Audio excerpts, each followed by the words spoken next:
Though he inherited that noble soul, how different this last incarnation, so consumed by self-loathing and hate.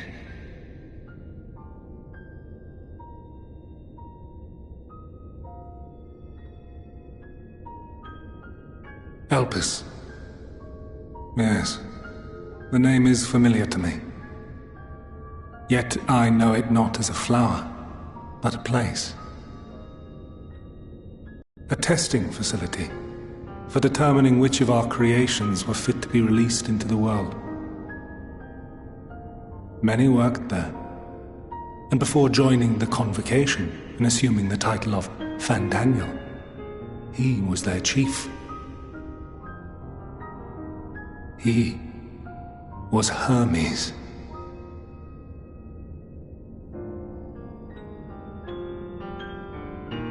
That is all I know.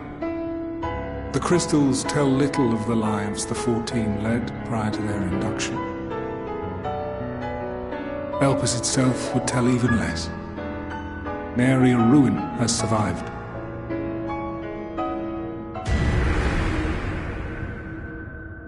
Wait. I saw you there. In Elpis. No. I did not. But I did. I did. A lingering trace of impossibility. And a truth that fills my heart.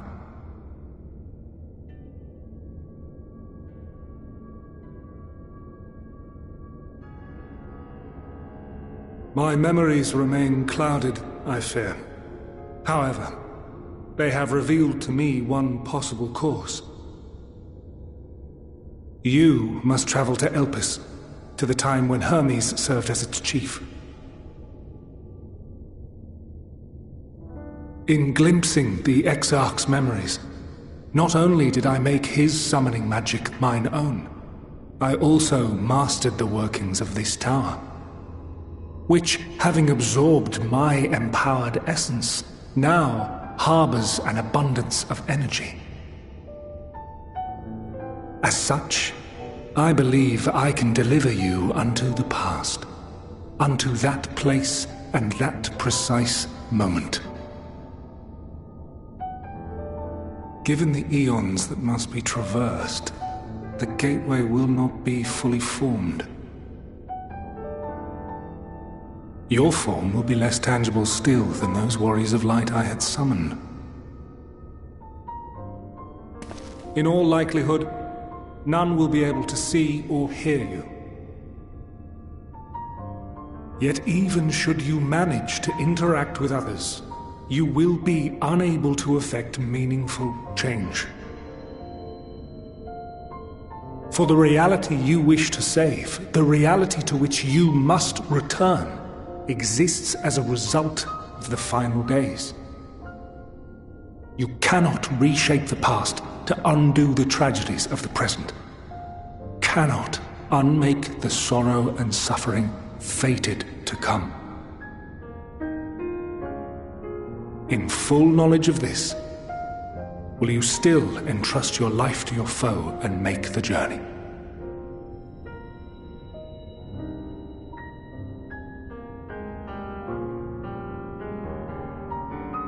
Very well. I shall cast you unto the river of time. Let this be my final act. You must input the commands. I no longer have the authority. First, you must reconfigure the systems, that the tower's ether may be channeled for the magic.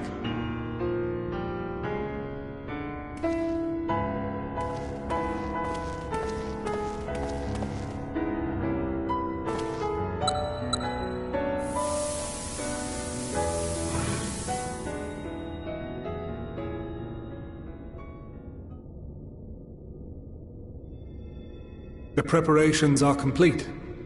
The gateway will soon open. Return at once to the ocular.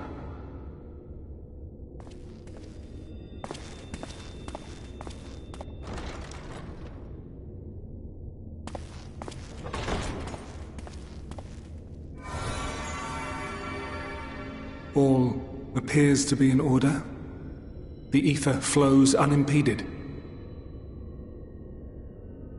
The magic should consume every last mote of my essence. Why are you surprised? Did I not say that this will be my final act?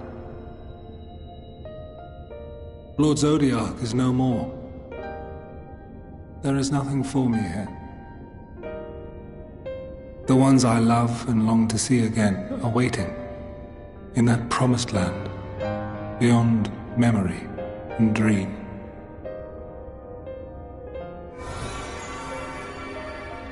Now go, warrior of light. Go, and do not look back.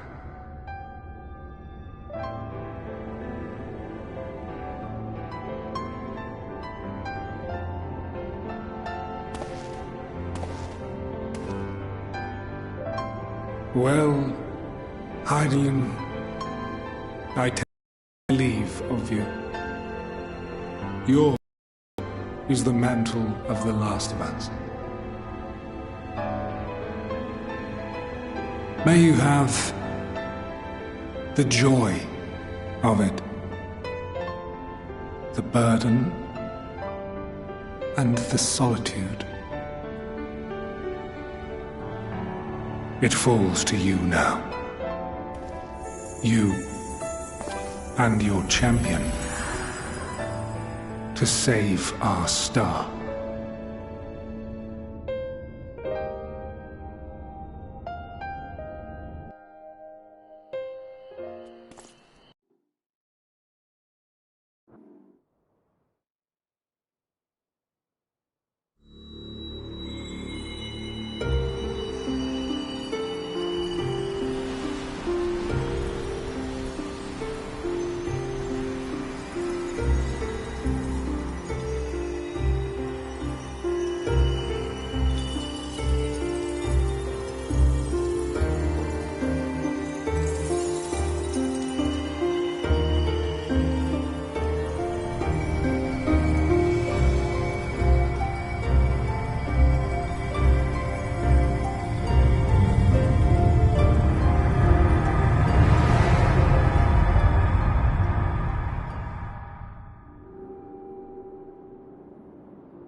And here we are, Elpis.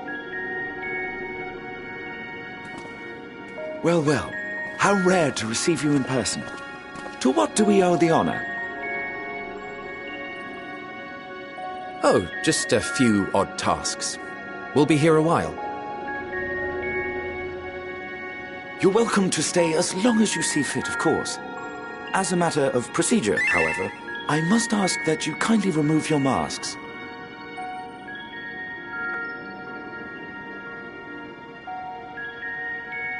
Come now. Is this truly necessary? Surely you can tell who we are. Who you are, perhaps, but I am far less infamous. Regardless, if we do not follow protocol, 'tis our hosts who would be held accountable. So, please, do favor us with your handsome face.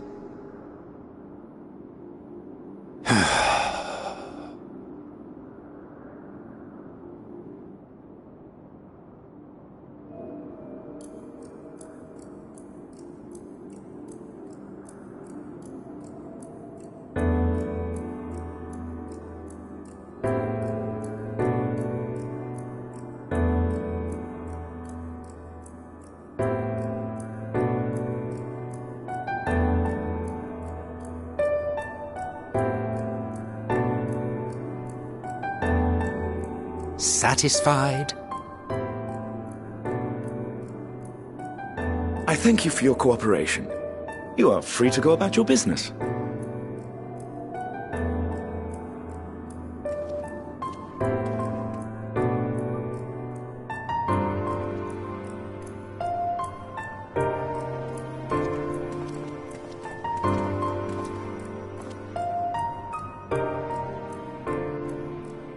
By the by, you see it too, yes?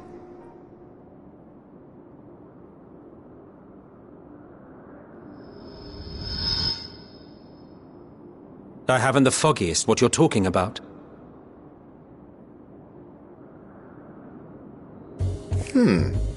That's odd.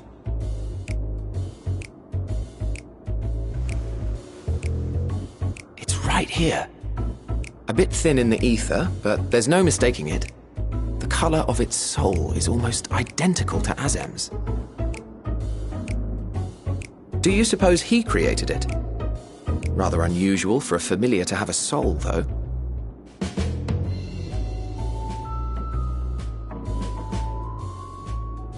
Don't ask me.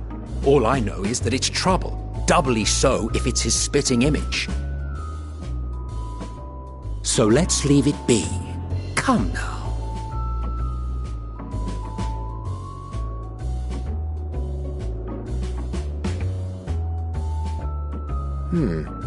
It's trying to say something, but it's literally too intangible to form words.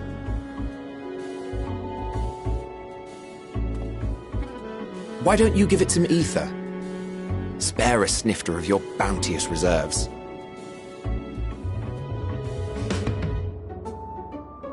Who do you take me for? Why, a dear friend, of course. One who wouldn't let acts of kindness, such as my accompanying him on errands to far-flung outposts, go unrewarded?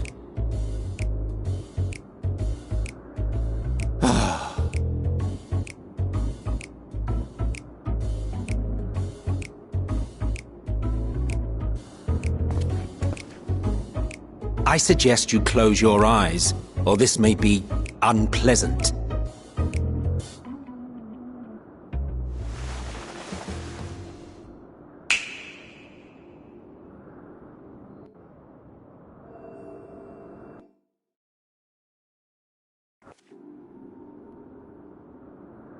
You may open your eyes.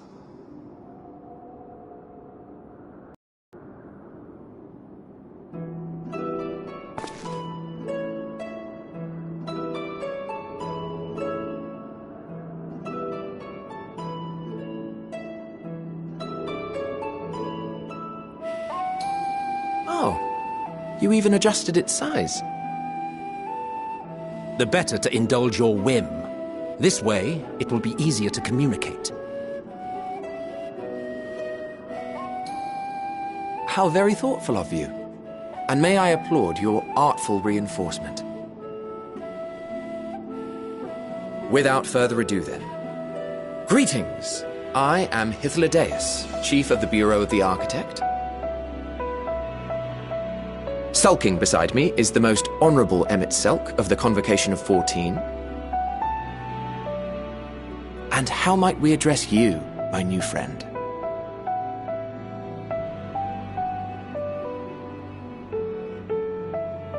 A fine name. And I'm pleased to see you understand our words. So, tell us, whence have you come? The thinness of your essence suggests you weren't created here.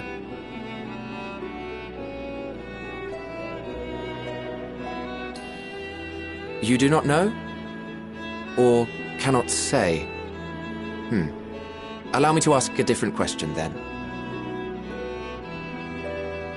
What brings you here?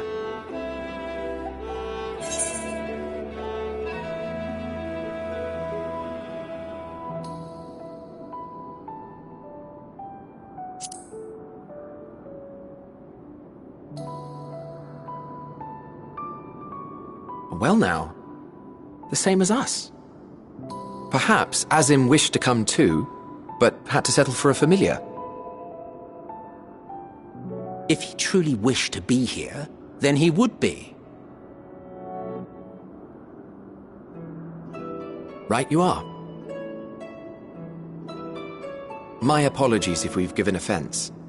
The two of us can discern the color of souls, you see, and yours happens to resemble that of a friend.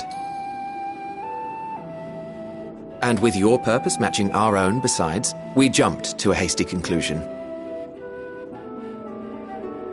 We are here to speak with Hermes, the chief overseer of this facility, which we also intend to tour in order to gain greater insight into the man's work. We, I say, though this is Emmett Selk's charge. I am here only to serve as his guide. And I should be happy to serve as yours as well, by way of an apology for the misunderstanding. Wait, are you suggesting that we bring it along on official business? This thing we know next to nothing about? If you harbor suspicions, better to keep it close than leave it to its own devices. Wouldn't you agree?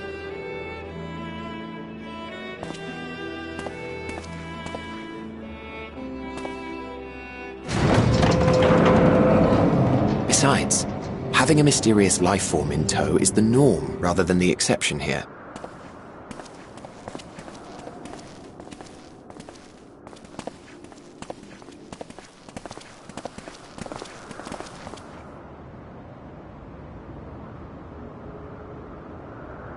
Welcome, my friends, to the testing ground of creation at Heaven's Edge, Elpis.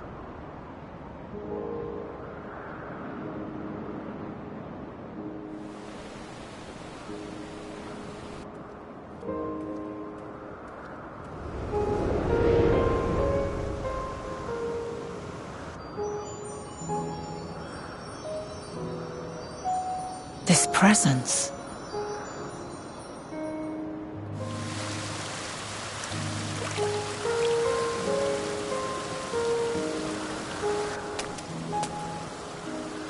Hermes! Visitors! We have visitors!